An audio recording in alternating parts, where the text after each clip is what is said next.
Welcome back, everybody, to another update on the war in Gaza. This is a good friend of mine, Zvi Newman. He lives there in Beit Shemesh, Israel. And last time we spoke, it was a couple weeks ago, about 10 days ago or so. And your insight, pardon me for a second, coming down with a little something. But the insight that you offered and gave us was actually very illuminating. So I really appreciate you taking time to come back on. And I know now that things have progressed a little bit and just moved around, a lot of people don't have the slightest clue as to what's going on there. They don't know, most of the people that are in my sphere of influence, the only people they know living in Israel are the teachers and the people that I'm associated with. And as far as I can tell, from what I've heard so far, if you're watching this now, of course, today's date, just in case you are watching this later, is October 31st of 2023. And as far as I know, up to date, everybody that we know that's associated with the channel here at TaNaCh is safe, Baruch Hashem. And Zvi Newman is a friend who is also associated with TaNaCh. We've done a few things together, and we'll probably continue to do so. So, Zvi, welcome back, my friend. And if you want, I'm just going to turn the floor completely over to you. If I have a few questions along the way, I'll jump in. Otherwise, I'm just going to let you kind of give us a little bit of what you have on the entirety of what you know so far, that you can share, of course. Sure. And again, thank you, William, for inviting me back. Thank you to the viewers. Thank you to the people who reached out to me last time by email and by instant messenger and said hello and sent their best wishes. We very much appreciate it here in Israel. So thank all of you. So the war here and all of the associated actions and activities that are going on is very big and very complex, and is now changing very quickly from day to day, even from hour to hour. So I'm not going to try to do a comprehensive summary of what's going on, but I will just hit on a couple of major points about at the more strategic level as to what's going on here. And then I want to zero in on a couple of particular things that you probably don't hear about in the mainstream media that'll help to give you a little better picture of what's going on. So again, just to reiterate something which I think is critical that we spoke about last week, it's very important to understand that this horrific, atrocious attack that Hamas made on Israel about a month ago was not a standalone action. Okay, this is part of a much larger strategy that's orchestrated by Iran, in which we would have several fronts opening up at once on Israel by various terrorist organizations, and perhaps even by countries, by nation states that either neighbor us directly or are a little bit further away, but still within reach of us. And the idea is to pound us from all sides simultaneously over a long enough period of time that would enable that would cause Israel to begin to buckle, and then Iran could actually, at that point, just walk in and easily finish off Israel. That's the overall context, so it's very important to keep that in mind. Hamas in Gaza on their own cannot do that. They can cause us a lot of damage, but they can't wipe us out. Hezbollah in the north, coming in from Lebanon, same story. They can do more damage than Hamas can, but they can't bring Israel down. But the two of those together, plus others, at least in theory, could do that. So that's what's happening. So let's go to Gaza. That's the main theater at the moment. And I'm just going to give a couple of points about it. Probably all of you know by now that Israel began the ground campaign, or they're calling it a maneuver, a few days ago. Until that point, it was entirely or almost entirely airstrikes. And basically the Israeli Air Force has softened up the Gaza Strip enough that the army has now actually inserted infantry and armored and artillery forces and special ops teams of various types from the army, from the Mossad and the Shin Bet and the Israeli police, and they're beginning to operate in various parts of the Gaza Strip, but mainly up north. Now let's talk about that point for a moment of the main operations happening at the moment in the north. Although the Air Force is pounding the Gaza Strip everywhere, but it's focusing mainly on the north. It's actually wiped out, according to what we heard yesterday on TV, 15% of the buildings in the Gaza Strip. The majority of those being in the northern part of the Strip. And of course, the northern part of the Strip is the part that's closest to Ashkelon and Ashdod and Rishon LeZion and Tel Aviv, the main cities on the coast of Israel, where the majority of the Israeli population lives and the economic and social centers are. So basically what's happening there is Israel is clearing out completely the northern part of the Strip. It has told the residents there many times to leave, to evacuate southward. Many have done so. Some have decided to stay. Among those who have stayed, we see that more are now trying to go further south. The problem with that is that Hamas is preventing, in many cases, civilians who want to flee from the north from actually leaving, from going further south. They're blocking roads. They're standing there with armed guards and forcing people to turn back and go back to their homes.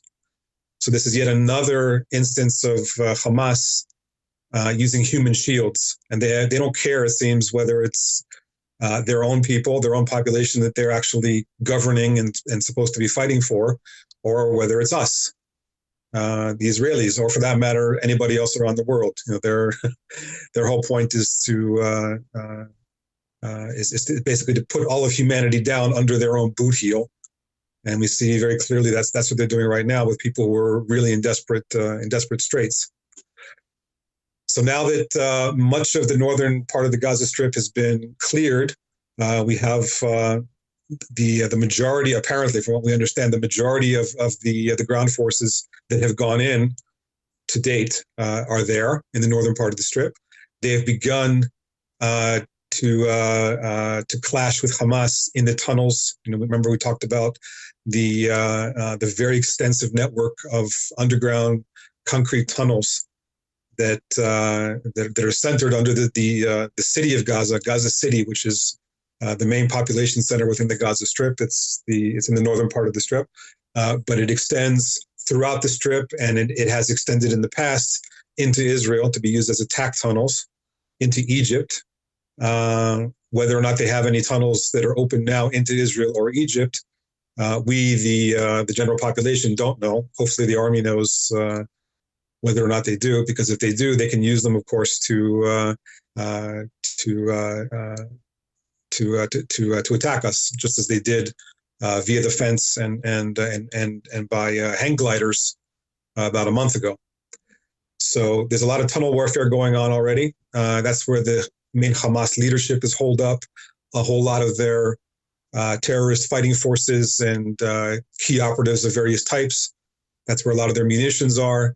They, of course, have supplies of food and water and gasoline, diesel fuel, which has become a major point of contention, because they need that to run the air conditioning and the air ventilation systems for these tunnels. If they run out of fuel for the ventilation systems, they will not be able to stay in the tunnels anymore because they'll suffocate. So they're going to have to come out. If they come out, of course, we're going to be waiting for them at the exits to the tunnels. So this has become a major sort of bargaining chip or bargaining issue, especially in relation to the hostages. We still have, I'm not up with the numbers, that the numbers are changing all the time as bodies are identified and information becomes available. We still have, I think it's over 200 hostages being held in the Gaza Strip. And for sure, many of them are, perhaps even all of them are being held in these tunnels as human shields.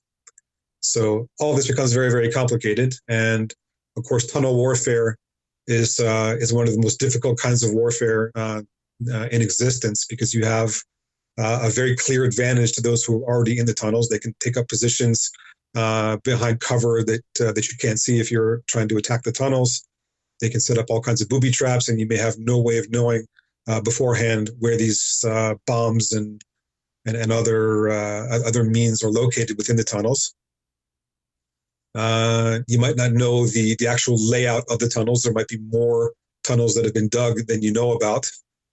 So it's, of course, a very, very dangerous sort of war activity. We have, like most countries nowadays, we have special units that are trained specifically for tunnel warfare, but it's still a very, very dangerous sort of a thing. And they use robots, they use dogs, they use all sorts of detection equipment, infrared and radar, and I don't know whatever else they use. But it's still very dangerous, and that warfare in the tunnel city under Gaza, which we call the metro, as if it was like a subway system, because that's how big it is and how complicated it is. That warfare has begun. In fact, one success story which has come out already from the tunnels was the very good news that we got last night, that one of the hostages was this, a young woman soldier was freed in what was apparently a very, very daring, very risky, very brave operation by some of the police and army and Shin Bet, security services, special forces, and they managed to get her out alive. They killed a number of terrorists who were holding her in the process, and she's now home, safe and sound with her family. And that, of course, gives us all a very strong dose of motivation and pride that we were able to do that, because those sorts of operations are very, very difficult, very dangerous. Perhaps the epicenter of all of this is the Hamas, the main Hamas command and control center, which is in the tunnels, in this underground network of tunnels. Where exactly? Under Gaza City, specifically under Shifa Hospital. You're probably going to start hearing a whole lot more about that place in the news over the next few days and weeks. This is the largest hospital in the city of Gaza, in the entire Gaza Strip, actually. The top Hamas leaders have their quarters, their command and control rooms and systems, stocks and stores of all sorts of equipment and food and whatever else they have there, directly under the hospital, literally directly under the hospital. And there are also apparently similar installations associated with this command center within the hospital itself. All of this, of course, goes against all of the international treaties that govern warfare, the Geneva Convention and various others. Anybody with half a sense of morality would not do this sort of thing, put their terrorist command and control center under and within a hospital. But this is what these people do. And Israel has been talking with the hospital management, apparently for several days, telling them that they have to leave and they have to make other arrangements for the patients, take them to other hospitals or make whatever other arrangements, because there's going to be a big fight there. And they don't want to destroy the hospital, certainly not kill and injure the hospital staff, and of course not the patients in the hospital. Hamas is, of course, not allowing them to leave the hospital. So this is going to become a flashpoint in some way or another at some point, because if Israel really does want to take out Hamas, it's going to have to do it there. So we'll see what happens and what kind of creative solutions Israel can come up with, because I don't think that Hamas is going to allow the hospital to be evacuated and therefore have the end of their command and control and their top personnel crash down upon them, literally. So that's a little bit about the tunnels and the hospitals and these sorts of issues. It seems that in clearing out the northern part of the Gaza Strip, Israel wants to be able to leave to station for at least a long period of time many ground forces where in such a way that they would not be under direct threat. So that's the reason it's being cleared out of buildings and of people. Which leads us to another issue, talking about the Hamas terrorists, the Hamas bureaucracy and administrative staff, and the civilians of Gaza. I think we touched on this last time, but I think it's very, very important to bring this to bear. And that is that we have to remember that the population of the Gaza Strip, first of all, for a couple of generations already, has been poisoned in terms of brainwashing against the Jews, against Israel, against the West, against the non-Muslims from the cradle. And you're not going to find a whole lot of people in the Gaza Strip who don't believe this brainwashing, at least to some extent. Certainly there are some. Certainly there are people who don't buy into it in full. But this is the standard everyday knowledge and discourse and information that these people are brought up with. So you have almost the entire population of Gaza is at least oriented as far as opinion, very much against us, the Jews and Israel and the West, and in favor of anybody who fights against us. And even if they don't like Hamas per se, because Hamas doesn't really look after their needs, as we discussed last time, they're still going to be on the Hamas side when there's a conflict between Israel and Hamas. Another factor is the fact that in the year 2006, right after the disengagement in which Israel withdrew all of its military and civilian people and resources from the Gaza Strip and turned it over to the Palestinian Authority in full.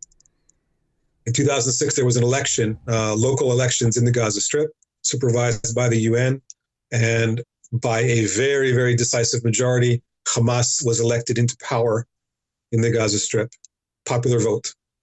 And there have been no elections since. So the population basically voted Hamas into power and has not stood up to try to change anything since then. On the other hand, those who are seen as opponents of Hamas or as rivals of Hamas, as it would be, they are not treated very well. In fact, they're risking their lives and their livelihoods and their property and their families should they come out too harshly against Hamas.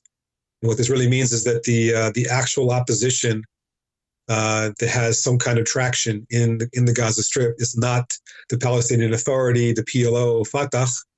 It's actually ISIS and Al Qaeda and groups of that nature. Okay, so it's important to remember that the entire civilian governmental system in the Gaza Strip is Hamas. So if you have people who work for the municipalities and for the garbage collection and for the education system and the health system and any other civilian, any other part of civilian life that has anything to do with the government in the Gaza Strip, all of them are on the payroll of Hamas. Many of them, if not most or all of them, are family members, neighbors, friends, associates of the senior Hamas echelons. So the system there is Hamas, not just the terrorist / military part of it, but also the civilian part of it. And let's go back to finish off this point. Let's go back to the events of about a month ago when we had this invasion into the southern part of Israel. The footage that we see that was taken by Hamas itself and on their GoPro cameras, on their cell phone cameras, and also security cameras in the army bases and in the communities that were hit. We see very, very clearly there was a significant number of Hamas terrorist soldiers dressed in their black uniforms with their green Hamas bandanas, well equipped with assault rifles and plenty of magazines and grenades, RPGs and things of that nature. But outnumbering them in many cases by far were civilians dressed in regular everyday clothing, some of them even in sandals and flip-flops and slippers and such. People anywhere from age 14, 15, 16 up into their 40s and 50s. And even in a couple of cases, we saw elderly men on crutches and walking with canes who would just pour through the fence, the border fence on the border of the Gaza Strip with these terrorists and just came straight into these army bases and especially into the civilian communities and participated wholeheartedly and gleefully in the slaughter. We now have recordings of telephone calls between some of these people and their families back in the Gaza Strip. There was one that was broadcast a couple of nights ago on the TV news here, in which a relatively young guy, I guess he was in his late teens or maybe his early 20s from the sound of his voice. He called his parents in the Gaza Strip. He was elated. It was like he had just gotten married or something, and he was bragging to his parents that he had just murdered 10 Jews. And what was the reaction of the father, who you could tell by his voice was somewhat older, an older gentleman? His response over and over again was Allahu Akbar, God is great. Okay, so we need to keep this in mind when we talk about the civilian population of the Gaza Strip. Okay, so that's what's going on at the moment, or part of what's going on at the moment in terms of the warfare in the Gaza Strip. And I will add one more point about Gaza, and that is that apparently the government is now beginning to talk. The Israeli government is now beginning to talk about what exactly it wants to do the day after this conflict is over, and the opinions are ranged across the board throughout the population and throughout the governmental system and the military. Everything from let's turn over the Gaza Strip to the Palestinian Authority, to let's bring in the UN or some other international governing apparatus, or let's just take the Gaza Strip back. It's part of the land of Israel. We were there. It's ours. Let's resettle it. Right. And so I think at the moment, it seems from what we can gather from the media that the government wants to hold the Gaza Strip for some period of time, make sure that it really does clean out Hamas completely, and then they want to turn it over in some fashion to the Palestinian Authority. Or maybe they'll turn over the southern 2/3 of the Strip and keep the northern third of it, or some other variation of that. So that's what it seems at the moment. Whatever happens in real life, we're just going to have to wait and see. Wow. Okay, so let's move from Gaza up to the other front, which is currently open. That's the northern front, Lebanon, specifically Hezbollah. Remember that Hezbollah has a lot more capabilities than Hamas does, and it can do exactly the same things that Hamas is doing right now. In other words, shoot rockets, but also sophisticated guided missiles. And it can also cross the border in any of several ways, through tunnels, through the fence, with by airborne means, by sea also. It can cross the border and wreak the same havoc in civilian and military locations as Hamas did, but on a much larger scale. And they have actually a plan to conquer the northern part of Israel as far down as Tzfat, which is quite a few kilometers down from the border. And that would put Israel in a very, very bad position. Now, to date, Hezbollah has not joined the fighting to a large extent. It has bothered us with some missiles, with some infiltration attempts by very small squads of their terrorist fighters. They did manage to kill a couple of our soldiers in some of these attacks across the border in the first couple of days of their involvement. But that has stopped. And we have now killed, I think the number is now somewhere around 60 Hezbollah terrorist fighters. And the number is growing. And apparently this is becoming quite an issue inside Lebanon, that the price that Israel is able to exact from Hezbollah during this sort of small-scale skirmish warfare is very, very high, and they're not getting a whole lot in return for it. So that's of interest to watch, but nobody is fooling themselves and thinking that they're just going to stop and go away, because they will probably at some point decide to join the combat in full. At that point, they will give warning signs like raising their level of preparedness and bringing up into active duty their couple thousand of couple thousand of their reserve terrorist soldiers. And when they start doing that, then we can be very sure that they're about to join the fray in full. So at the moment, Israel is managing to keep the Lebanon front on low flame, but again, it could erupt at any given moment. So that's Lebanon. There are some other fronts, as we mentioned before. The most interesting one, as of about 2 hours ago, I think, is Yemen, which of course is south and a little bit east of us. It's the southern tip of the Arabian Peninsula, just south of Saudi Arabia. Yemen is one of the poorest countries, the most miserable countries in the world. And it is in the midst of some kind of an ongoing civil struggle, civil war of its own. There's the Sunni Muslim native government, and then there's the Houthi Shiite opposition, which is backed in full by Iran. And they've been fighting it out between them for quite a while. And the Houthis have also been skirmishing with the Saudis. And over the past couple of days, the Houthis have launched a few missiles and a couple of some kind of drones towards Israel. All of these have been shot down either by United States naval assets in the Red Sea or by Israeli missile interception systems. And a couple of these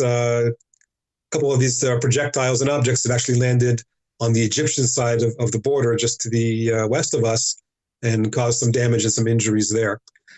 But in any case, Yemen, just a couple of hours ago, actually declared war on the state of Israel. So I don't know what that means in practical terms, but what we will see for sure is more missile and drone and other airborne activity by the Houthis, maybe also by the government of Yemen.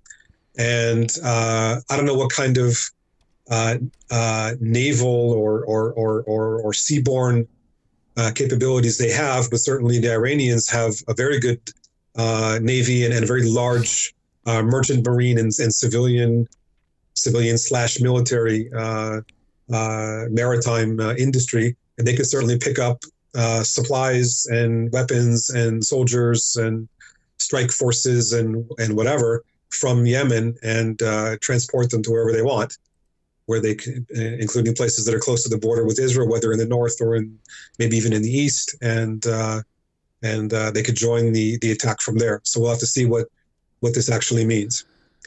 So in addition to that, we have Syria. Right now, Assad, who of course has rebuilt at least in part his army since the civil war in Syria, he is not exactly cooperating with the desires of Hamas and Hezbollah and even Iran. He's not doing a whole lot, if anything, to join the fighting against us. Although if he decides to do so at some point, for whatever reason, then we're going to have the Syrian army to contend with.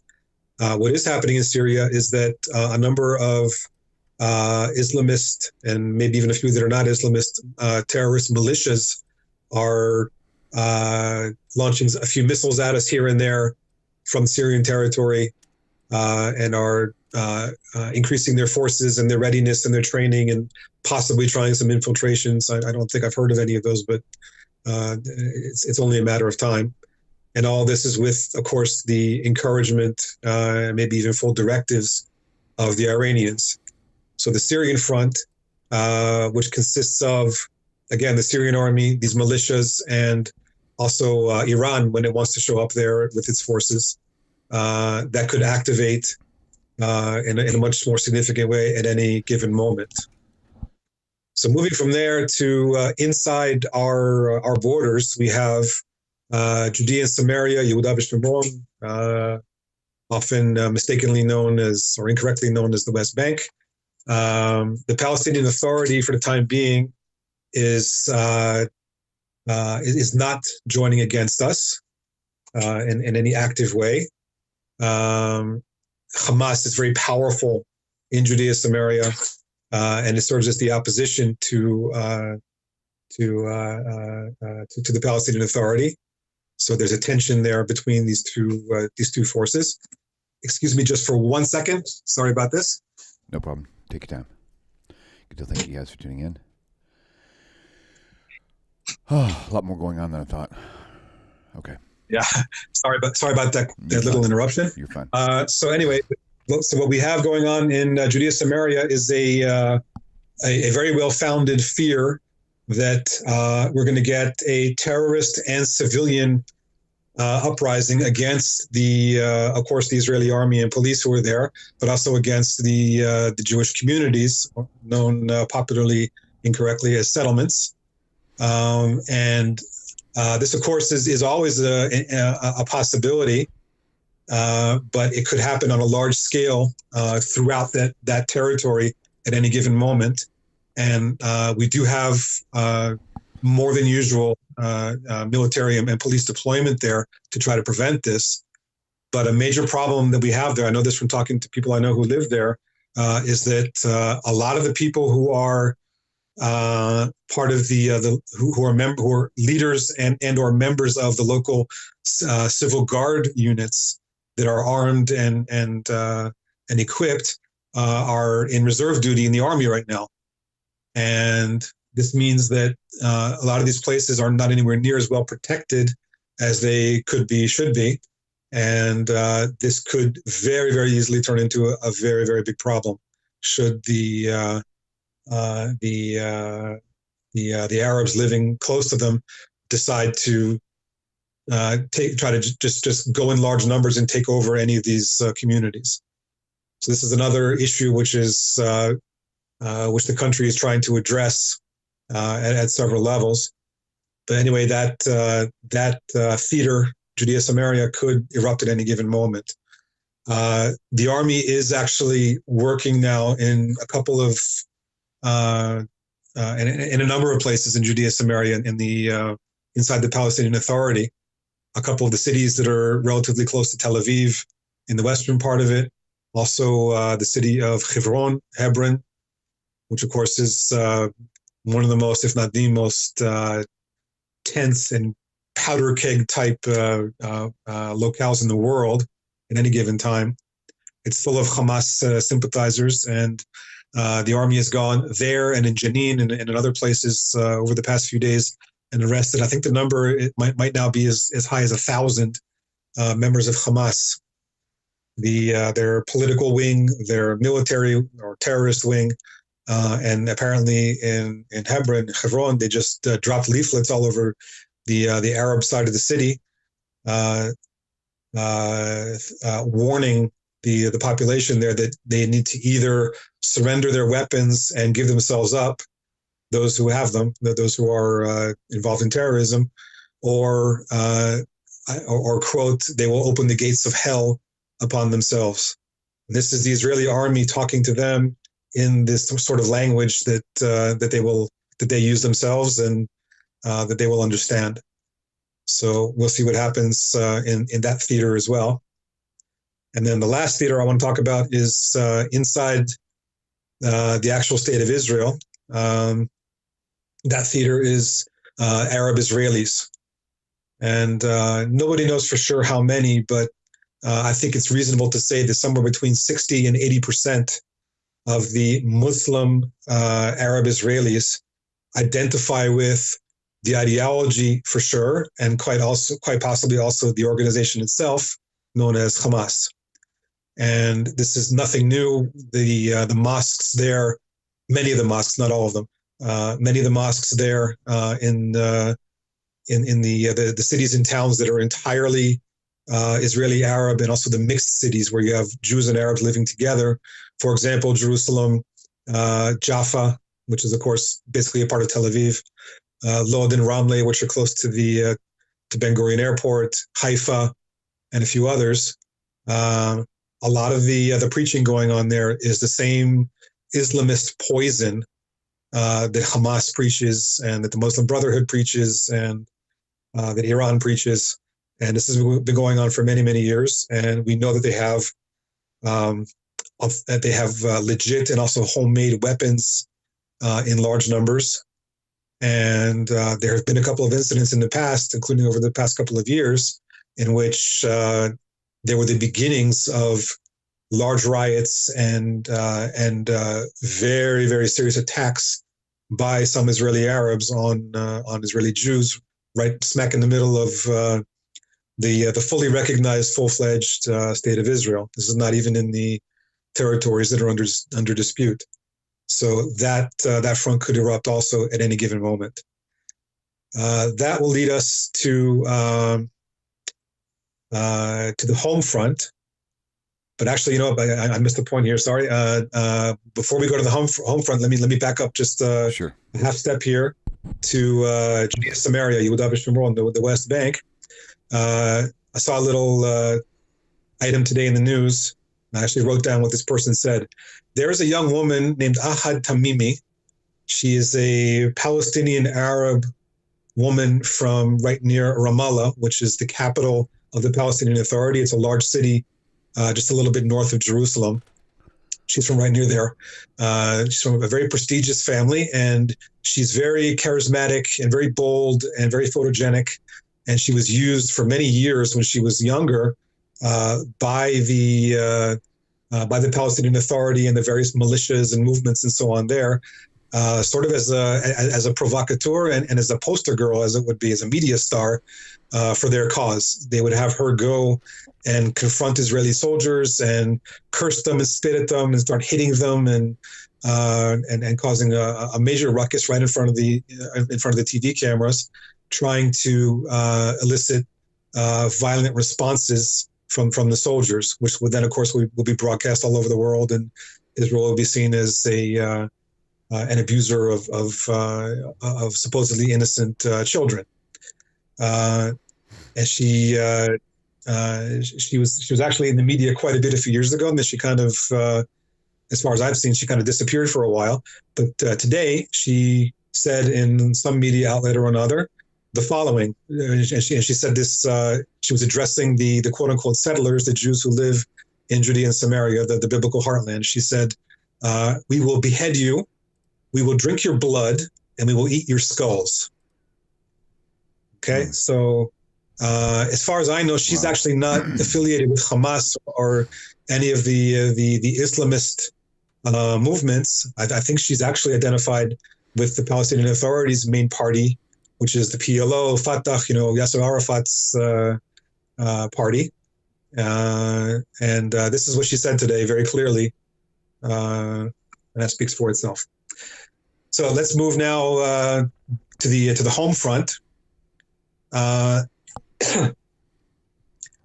Two security-related issues I wanted to bring up. One is the fact that we've talked about, you all know about it. We've talked a little bit about the rockets that are constantly being shot from Gaza throughout to hit much of the country, mainly the south, but also they're hitting much more often now Tel Aviv and other larger population centers. And some are being fired again from Lebanon by Hezbollah and various other groups, and a few from Syria. But what we're seeing now over the past few days is that we're getting a whole lot more direct hits on houses, on schools, apartments, cars within civilian centers. I don't know if anything in military installations have been hit. We haven't heard anything in the media. But we're seeing a whole lot more of this, and we're starting to get more people being injured by shrapnel or whatever secondary means caused by these rocket explosions. And we're all wondering.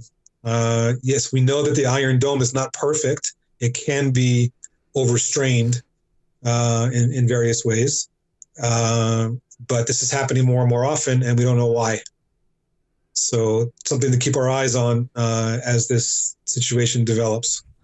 So, in other words, it's going to be more dangerous in the streets whenever rockets are, and even in homes and in cars when rockets are shot. The second security-related issue I wanted to touch on regarding the home front is the civil guard. Now, Israel, of course, as we know, is a small country with a small population, and we only have so many soldiers in the army. We only have so many police officers. So in times like this, we have to rely on civilian involvement, direct civilian involvement in homeland security. So we have all over the country now a whole lot of initiatives run by the army, run by the police, run by independent organizations in conjunction with the army and the police, the municipalities.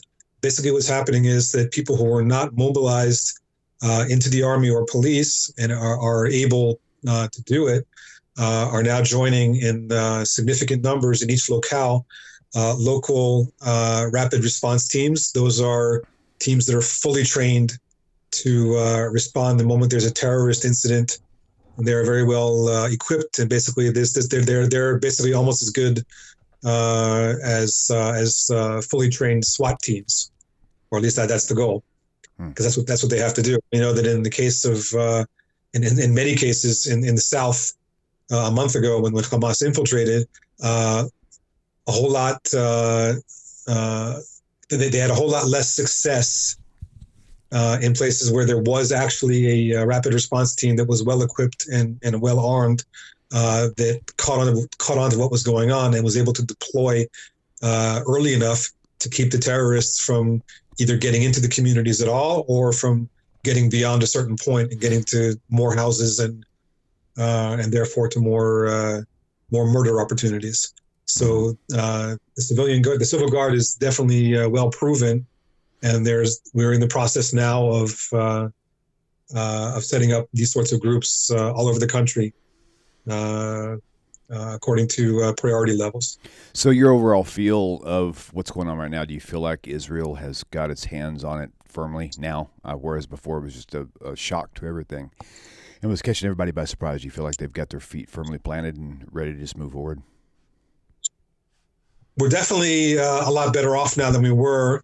It seems that almost all, if not all, of the terrorists who crossed in from Gaza have either been apprehended or killed by now.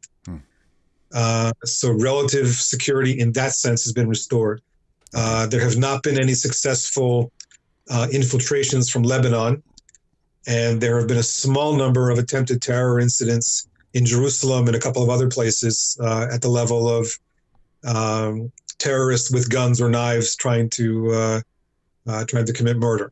But the numbers right now are either zero or very low in those respects. Okay. The rockets are still flying. Hezbollah is still trying in the north, and we'll have to see what happens with the ground, with what they're calling the ground maneuver. They're not calling it an invasion; they're calling it or a raid. They're calling it a maneuver.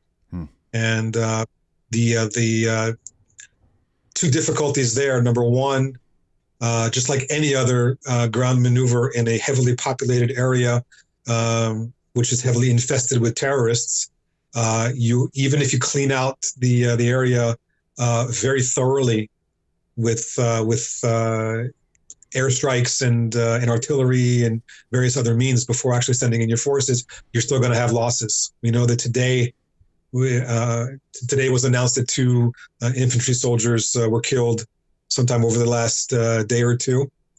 We're expecting that there will be more, unfortunately, because that's the nature of such combat. Sure. And the other aspect there is the hostages.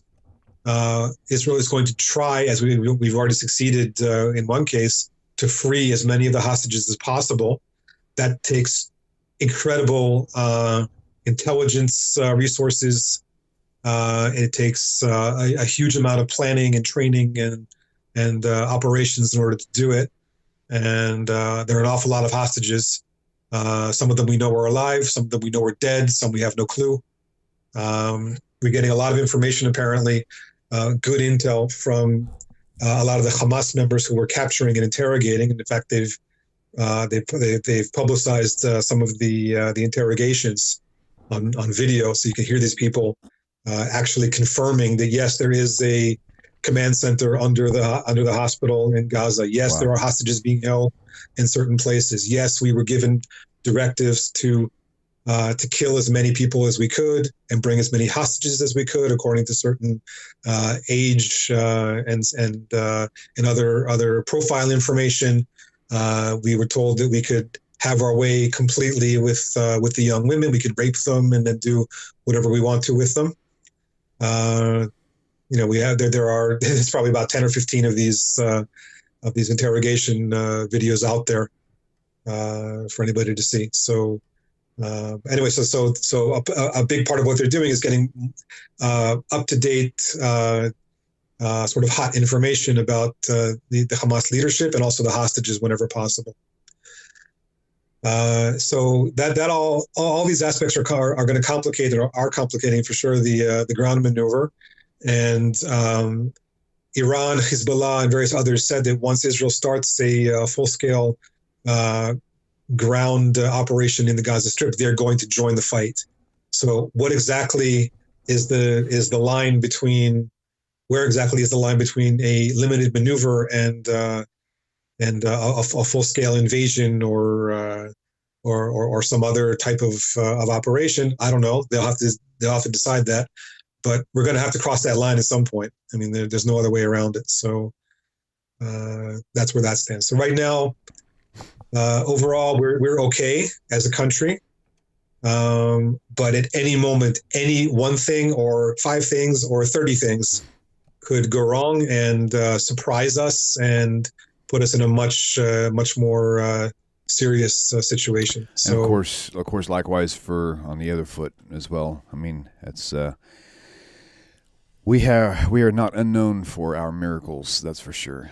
So Hashem, could really just in a matter of moments just fix it all, So, so very good. That's true. Right. That's very, very true. And in fact, many of us who look into these things from the Torah perspective are fully of the mind that this entire incident, however big it gets, however long it takes, whatever actually happens within it, is entirely an exercise for the nation of Israel to wake up and return to Hashem and lead the world in doing that. So for sure. Right on. Cool. In fact, as long as we're on the subject of the Torah perspective, one little point I wanted to make, there's a whole lot here that we could go on for hours about, but the one point I wanted to address here is that we're seeing something.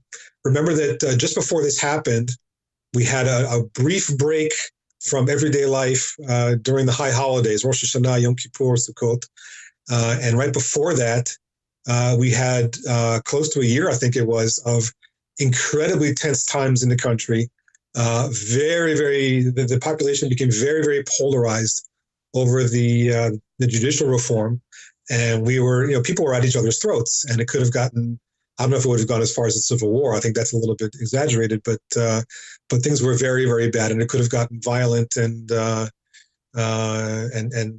severe damage to us at the social and political and economic level. In fact, it already did at the political and economic levels. All of that disappeared completely once this current incident began, and we are now seeing the most incredible togetherness. It's called biyachad, together. Among almost the entire population of Israel.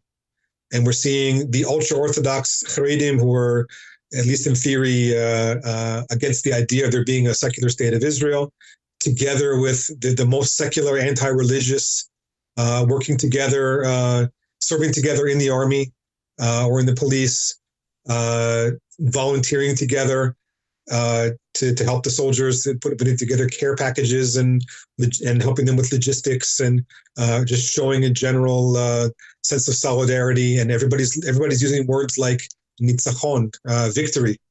And these are the sorts of words. Words like enemy and victory had disappeared from the Israeli lexicon ever since the Oslo process, and now they're back. And the people who are using them are the people in the street across the full spectrum. And only afterwards did the politicians begin to adopt them, because they saw that the people are a couple steps ahead of them. Wow. So this, in my opinion, this points at the nation of Israel. Yes, we are individuals, but there's an entity, a spiritual entity called Klal Yisrael, the collective of Israel, and this is what.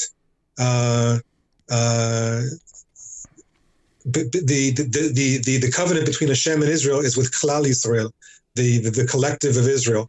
And the job of the nation of Israel in this world is done as a collective and not as individuals per se. And of course, that was impossible to hold during 2,000 years of exile. But now that just about the majority, or maybe it's the majority by now, of Jews are back here at home in the land of Israel. We have a country that has much to fix, but it's still a pretty good country, and we're 75 years down the line. Klal Yisrael, the collective of Israel, is now together. And overnight, just because of this one external threat, overnight we're back together again. And it's more powerful than anything that I've ever seen.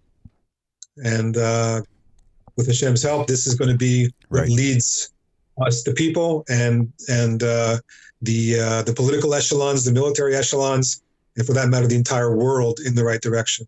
Yeah. Everybody back to Hashem, back to the 7 commandments for the Gentiles, 613 for the Jews, and let's all move towards what Ezekiel and others prophesied for the end of days. That's right on. That's certainly on the way. Very good. Well, Zvi, I'm sorry, were you going to say something else? I apologize. Yeah, I just wanted to touch again a little bit more about the home front. Just a couple of quick points. I know we're running out of time. Okay. One of the tools that the bad guys are using against us, the other side, is the economy. Moody's and S&P have just downgraded Israel's investment risk portfolio or rating, investment risk rating, because of the war and the possibility that this will expand into something much, much larger. And this is something that the other side is counting on. They want to damage us across the board, not only militarily. And another aspect here that has to do with money is that the amount of funding necessary to take care of the evacuees, not just the communities that were hit and even destroyed near Gaza, but also many communities across the north, the cities of Kiryat Shmona and Sderot, and many people from places like Ashkelon have been evacuated from their homes. And they're going to be away for a long time. And this obviously costs a lot of money, and there are question marks as to how much longer the government is going to be able to put up the funding necessary to take care of these people, let alone the damage to the economy, with many businesses closed down or only working very much part-time because everybody's serving in the army right now, or at home with their small children because there's no school, or various other factors. So yes, on one hand, the country is trying to get back into what they call emergency routine, where as much activity, schools, businesses, the economy, the society does run, at least in a limited way. But we've taken on already a lot of economic damage, and of course, the other side is going to keep on pushing in that direction as well. So these are all things to keep our eyes on. I had 2 more short things to mention, and if anybody has questions, I'll be happy to try to answer. Go ahead. One is, last time I gave a couple of good news sources, and I wanted to add one this time. There's a journalist. She's American-Israeli. Actually, she lives not far from Shannon, William. Okay. Her name is Carolyn Glick. You know who she is. Carolyn Glick writes in both Hebrew and English, and also does videos in both languages. She's an excellent journalist. She understands the Israeli context and also the global context, especially the American context, for this entire incident that's going on, this war, this operation, whatever it is we really want to call it. And I would strongly advise anyone who wants to get some in-depth knowledge of what's going on to just watch a few of her videos, read some of her articles. Just Google her, Carolyn Glick, G-L-I-C. Got it. Okay. And you'll find plenty of material by her. She puts out material several times a week. And then the last thing I wanted to mention, as we did last time, anybody who would like to help, there are many good organizations that are helping this. Helping the country and the people, and during this crisis. The organization that I work for, as I mentioned last time, the Rashi Foundation, we are operating around the clock, assisting the evacuees and other victims of the war with therapy, with education, with material needs, with community organization. This is a massive need that's affecting many tens of thousands of people, maybe even in the hundreds of thousands by now. And anybody who would like to contribute to our efforts would be very much welcome to do so. In order to do it from the U.S. As a tax-deductible contribution, you need to go through a third party, which we use all the time for these sorts of things. So if anybody would like to do that, please do be in touch with me by email, on Facebook, Instant Messenger, WhatsApp, whatever, and I'll be happy to give you the information necessary. So that's about all I have for today. Okay, very good. We really. So if you have any comments, I'll be happy to try to answer. Okay, sure. If you guys have any comments, quickly put a note on there for TaNaCh Talk so I can be flagged, or Christo, Michael, any of you guys who are out there modding right now, if you see a question you'd like, just paste it down at the bottom if you don't mind, so it'll be easy to find. Okay, well, we definitely appreciate the time you've spent and your intel that you actually have. So I know you're pretty deeply rooted in a lot of this stuff, so it's kind of good to have you as a resource point. I don't see any immediate questions or comments right now. So, actually, Steve Novick on YouTube asked, "How is the food situation for everybody there in Israel?" Okay, we're okay as far as food. Gotcha. There are very short sort of disruptions in some of the supply chains here and there for certain products, but at this point in time, we're fine for food. So stores are still open and things like that, where you guys can get the right, like grocery stores, things like that, in your markets. They're still many grocery stores and pharmacies and other businesses are actually working shorter hours now. Because they have a shortage of workers because of reserve duty and people home with their children, and quite honestly also because a lot of the Arab Israeli workers aren't coming to work because they're either afraid to come or because they might get into altercations, or maybe some of them actually do support the other side, which actually we know that's the case. So yeah, there's shorter hours, and sometimes they're like a couple days worth of minor shortages of a few things, but no, as far as food and pharmaceuticals and so on, we're okay. Yeah. So how is the U.S. intervention part of is U.S. still actively participating in defending Israel and working with Israel? Well, we know that some of the missiles that were fired from Yemen by the Houthi towards Eilat at the southern tip of Israel were intercepted by an American naval ship. Okay. That was one thing. We don't know of any other direct involvement, any direct military involvement by the American forces. There is, of course, one aircraft carrier group here. We have heard that there's a significant number of U.S. Marines either on the way here or already here. And what might happen, this is all speculation, but it's being talked about in the media. So I guess there could be some truth to it. There are a number of hostages being held in Gaza who have American citizenship. If I'm not mistaken, most of them are dual citizens. They have both American and Israeli citizenship, like I do. But some of them, I think, are only citizens of the U.S., and it could be that American forces will work together with Israeli forces to free some of the American hostages. There's all sorts of intelligence work and maybe electronic warfare, those sorts of things that are happening behind the scenes. I would not be surprised if the Americans are pretty heavily involved in that.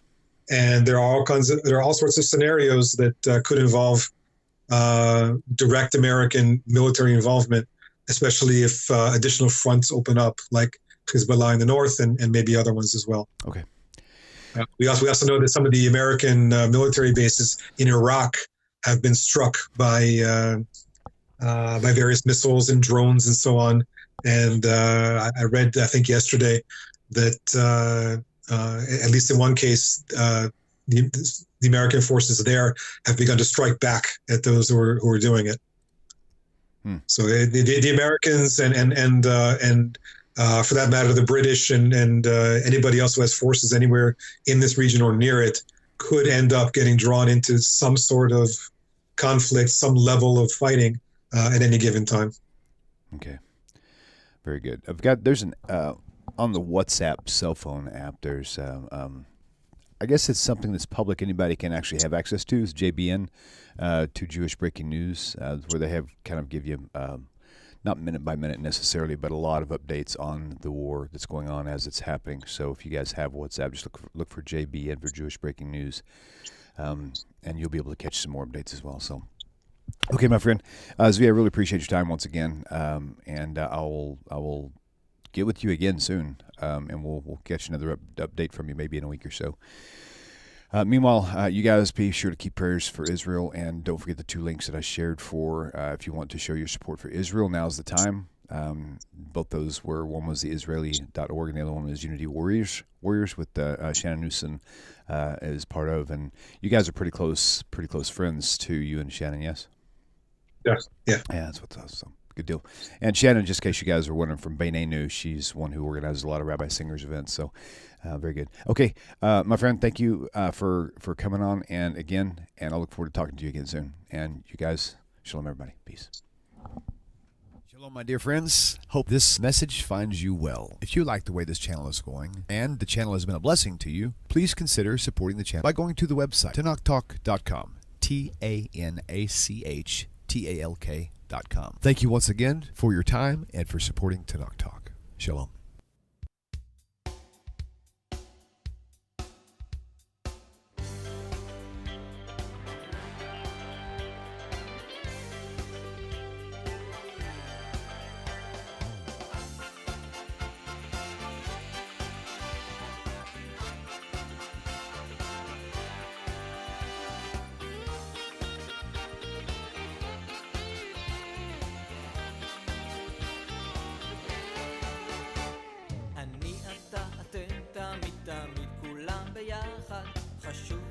חשוב והכרחי להיות ביחד.